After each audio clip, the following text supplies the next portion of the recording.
భరద్వాజ గారు రామ్‌ది 'ఆంధ్ర కింగ్' తాలూకా సినిమా చూసాం మనం. అవును. యెస్. మహేష్ డైరెక్ట్ చేశాడు. అవును. యెస్. ఎలా అనిపించింది మీకు? సినిమా పర్వాలేదు హ్మ్. అనేటువంటి పరిస్థితి. అంటే అద్భుతము, అనితర సాధ్యము అనలేం కానీ హ్మ్. సినిమా లైన్ అంతా అంటే సినిమా థియేటర్లో కూర్చున్న ప్రేక్షకుడికి ఏం జరగబోతోందో కూడా హ్మ్. కొంత ఊహకి అందే పరిస్థితుల్లోనే నడుస్తుంది. కానీ హ్మ్.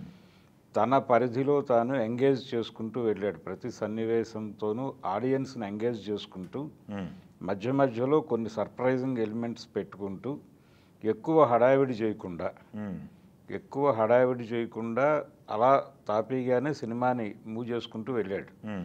మనకి ఈ మధ్య కాలంలో పర్టికులర్గా రామ్ కెరియర్లో చూస్తే తను మొదటి సినిమా నుంచి ఒక హైప్ క్రియేట్ అయింది. దేవదాస్ సినిమా చాలా పెద్ద హిట్ అవడంతో హ్మ్. తను తర్వాత చేసినటువంటి సినిమాల్లో కూడా ఒక సూపర్ యాక్టివ్ రోల్సే చేస్తూ వచ్చాడు. తను హ్మ్. హైపర్ యాక్టివ్ రోల్స్ చేస్తూ కొంచెం నేల విడిచి సాము చేయటమే ఎక్కువ జరిగింది ఆయన కథల విషయంలో పర్టికులర్గా. హ్మ్. కొన్ని అలాంటి కథలు వర్కౌట్ అయినాయి కూడా అతని మీద.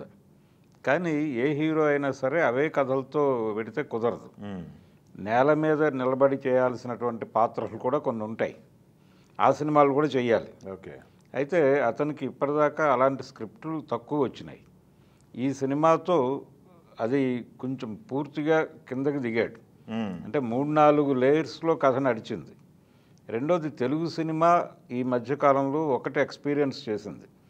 అదేంటంటే విఎఫ్ఎక్స్ మీద ఎక్కువ డిపెండ్ అయిపోయి హడావిడి ఎక్కువ చేసేసి ఏదో వేరే ప్రపంచాన్ని క్రియేట్ చేస్తే హ్మ్. ఆడియన్స్ థియేటర్లకు వస్తారు అనేది పూర్తిగా నమ్మదగిన వ్యవహారం కాదు అనేది హ్మ్. ఇప్పుడిప్పుడు అర్థమవుతోంది. ఓకే. అంటే మలయాళంలోనూ అక్కడ చిన్న ఎమోషన్స్ మీద కథలు అల్లుకుని ఆడియన్స్ని ఎంగేజ్ చేసి పెద్ద విజయాలు సాధిస్తున్నారు వాళ్ళు.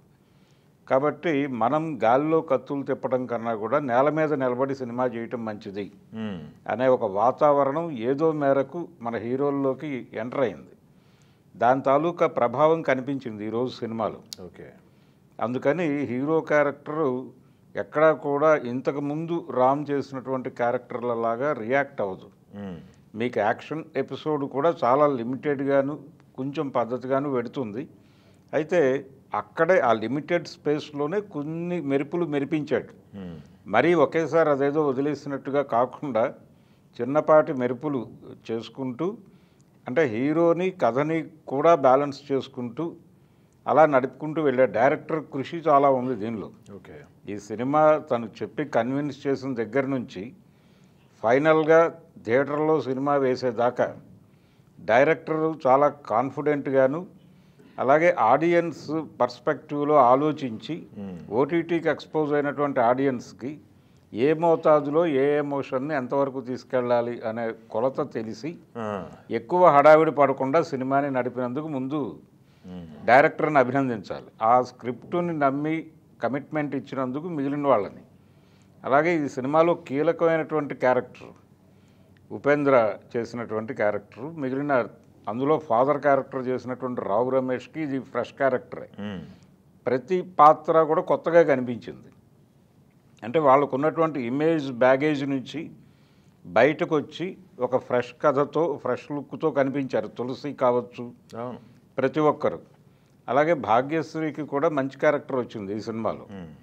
తనకి జనరల్గా రామ్ సినిమా అనగానే హీరో ఓరియంటెడ్గా వెళ్ళిపోయి హీరోయిన్ పాత్ర కొంత గ్లామర్ వరకు మాత్రమే పరిమితం అయిపోతుంది అనే పరిస్థితి నుంచి ఎప్పుడైతే హీరో క్యారెక్టర్ నేల మీదకి దిగిందో ఆటోమేటిక్గా హీరోయిన్ క్యారెక్టర్కి కూడా కొంచెం గ్రాఫ్ పెరిగింది. ఆ పెరిగిన గ్రాఫ్ని ఆవిడ ప్రాపర్గా యూటిలైజ్ చేసుకుంది.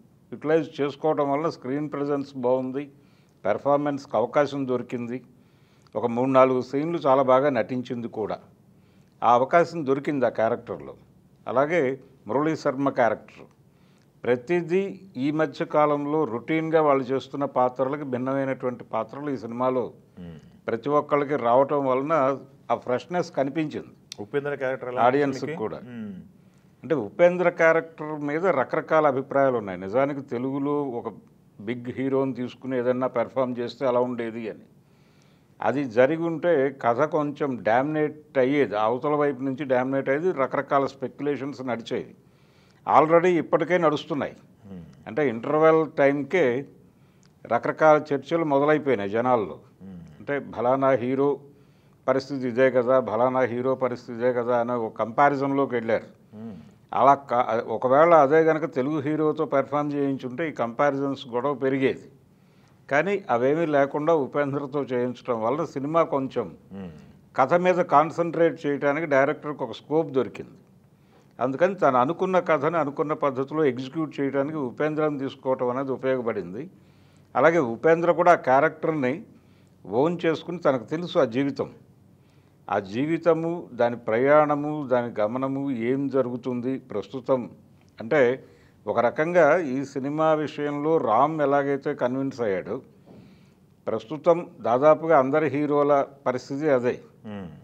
అంటే గాలిలో కత్తులు తిప్పేటువంటి కథలతో పనులు అవ్వవు అనేటువంటి ఒక వాస్తవిక ప్రపంచంలోకి వస్తున్నారు. సూపర్ హీరోయిక్ కథలు కాకుండా, స్టార్డమ్ కథలు కాకుండా రియాలిటీ కథలో ఇమిడే క్యారెక్టర్ కావాలి, కథలు కావాలి. ఆ కథల్లో పాత్రగా తాను ఉండాలి. అలాంటి కథలు, అలాంటి స్క్రిప్టులకి కొంత ప్రాధాన్యత పెరుగుతున్నటువంటి దశలోకి వచ్చాం మొత్తానికి. కాబట్టి ఆయన కెరియర్ అంటే ఒక సూపర్ స్టార్ కెరియర్లు కూడా ఇలాంటి క్రైసిస్లో పడతాయి. ఆడియన్స్లో ఒక ఎదుగుదల కనిపించినప్పుడు ఆ ఎదుగుదల ఆడియన్స్ రియాక్షన్స్ని బట్టి స్క్రిప్టులు ఎన్నుకోకపోతే ఏ హీరో అయినా కానీ నెమ్మదిగా పక్కదారి పట్టక తప్పదు అనేది అనేక ఉదాహరణలు ఉన్నాయి చరిత్రలోకి వెళ్తే.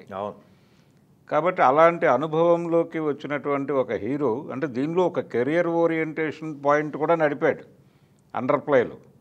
ఎప్పటికప్పుడు తను ఉన్నటువంటి ఏరియాలో వస్తున్నటువంటి మార్పుల్ని గమనిస్తూ దానికి మనం రిఫ్లెక్ట్ అవుతున్నామా లేదా అనేది చూసుకుంటూ వెళ్లాల్సినటువంటి అవసరం ఉంటుంది అనేది ఒక కెరియర్ సూత్రం కూడా చెప్పాడు.